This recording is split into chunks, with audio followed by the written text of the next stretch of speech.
मिठाचे लाडू केलेत, हायब्रिडच्या पोळ्या केल्यात, बरबाड्याची खीर केली आहे. आज आपल्या या सोहाळे शाळेमध्ये एक आपल्याकडं आकस्मिकपणे एक कलाकार आलेले आहेत. सुदाम सिद्धराम साळुंके हे त्यांचं नाव आहे. आणि त्यांचं जे आहे, जी कला आहे ती बहुरूपी म्हणून आहे. आणि आपल्या ग्रामीण भाषेत त्याला रायरंद म्हणतो.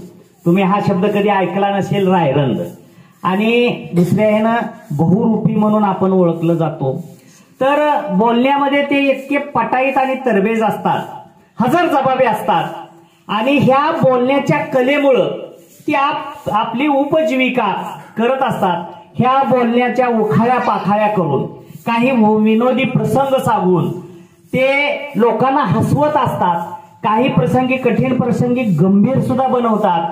आणि ह्याच्यातून ते आपली बिदागी किंवा बक्षीस म्हणून लोकांकडून ते पैसे घेतात आणि त्याच्यावर आपली उपजीविका करतात. तर आपण या ठिकाणी त्यांचं आपल्या शाळेच्या वतीनं जोरदार आनंददायी पद्धतीनं स्वागत करायचं आहे. 1 2 3 स्टार्ट.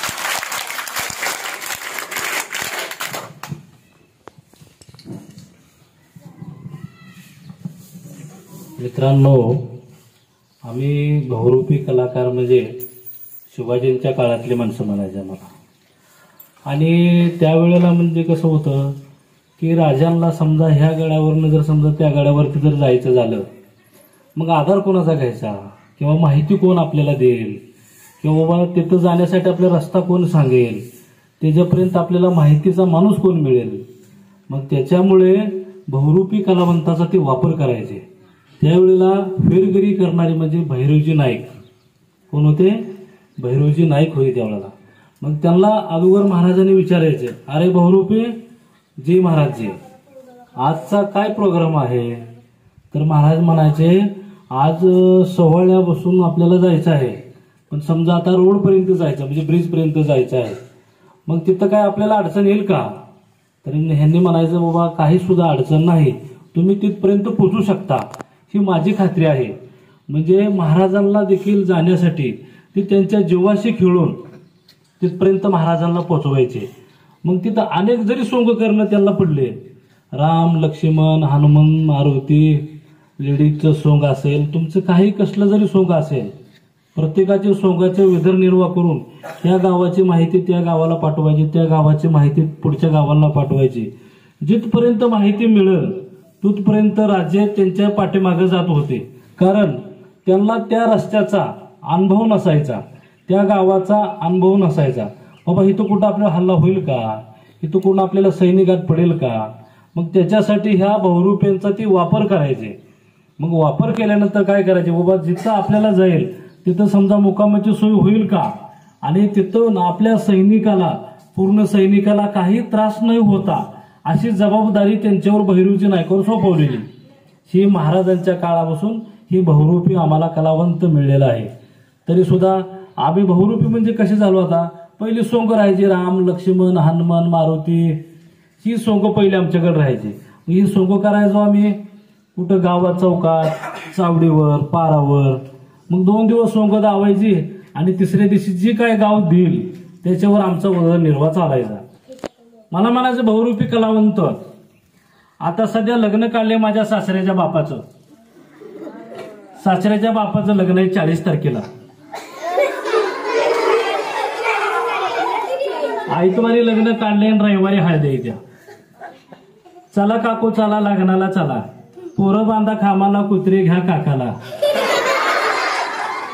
सासऱ्याचं लगीन आहे, सासूचं जावळ आहे, तिन्हीचा गोंधळ आहे. जेवण बिलय केलंय, आता मिठाचे लाडू केलेत, हायब्रिडच्या पोळ्या केल्यात, बरबाड्याची खीर केली आहे,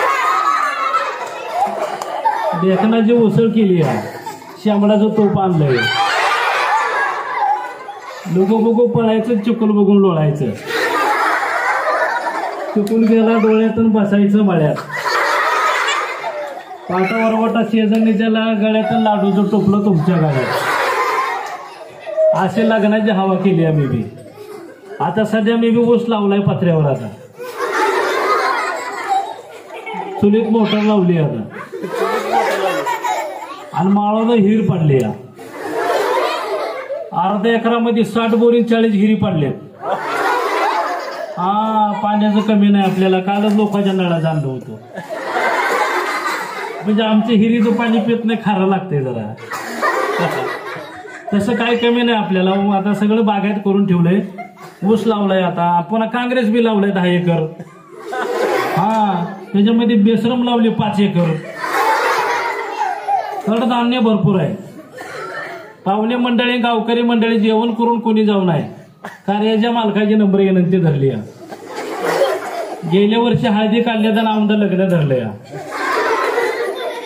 हा गेल्या वर्षी पडलेल्या वर्षी बाया स्वयंपाकाला गेल्या अजून माघारी आल्या नाही त्या. 1.5 चिपट गहू दळ 1.25 डाळ आहे. लोक बघू पळायचं. दोघीचा शिंबुड तिघीने पुसाचं लग्नाला पळायचं. असं लग्न काढलंय सासऱ्याचं. आता मी बी नोकरी लागलोय बायकोच्या हाताखाली. हा बिन पगारीन फुल अधिकारी. दंगल झाले की चाललो घरी. प्रमोशन झाले ना माझे बी. पहिला PSI नव्हता ना, आता हवालदार झालोय. पहिली 10 वर्ष काढलीत मी. पहिली 10 वर्ष काढलीत. आता सर नापास मी पास व्हायचो. शिक्षण भरपूर झालंय ना माझं बी आता. त्याच्यामुळं नोकरी लागलेली आहे मला. त्याच्यामुळं आता सध्या मी बी ड्युटीवरच आहे. पण सध्या आता माझं इलेक्शन बंदोबस्त चालू आहे. बंदोबस्त असल्यामुळे मला हेलिकॉप्टर दिले शासनाने. एक आता हेलिकॉप्टर दिले. हेलिकॉप्टर वर टायर आहे त्याला. वर टायर आहे ते. हा वर टायर दिले. हेलिकॉप्टर वर टायर दिले. 13 पोती पाणी 17 पोती डिझेल जळाले. हा तसं काही कमी नाही आता मला बी. त्याच्यामुळे सरकार सगळ्या शासनाचं खाणं पिणं माझ्याकडे दिलंय आता. खाऊन पिऊन 15 पैसे पगार आहे मला. नोकरी जास्त केली आहे मी बी. मेलेली मारली आणि जिती सोडून दिली. हा आता बंदूक बी आणली आहे मी. बंदूक बी आणली. थांबा तुम्हाला बंदूक दावतो माझी. हा ह्या बघा कसे 156 12 घेर 13 खटकेत. लागून गोळी परत येते. एका गोळीत 6 महिने आंघोळ बंद. नवीन गोळे आहेत. नवीन गोळे. जय हिंद, जय महाराष्ट्र.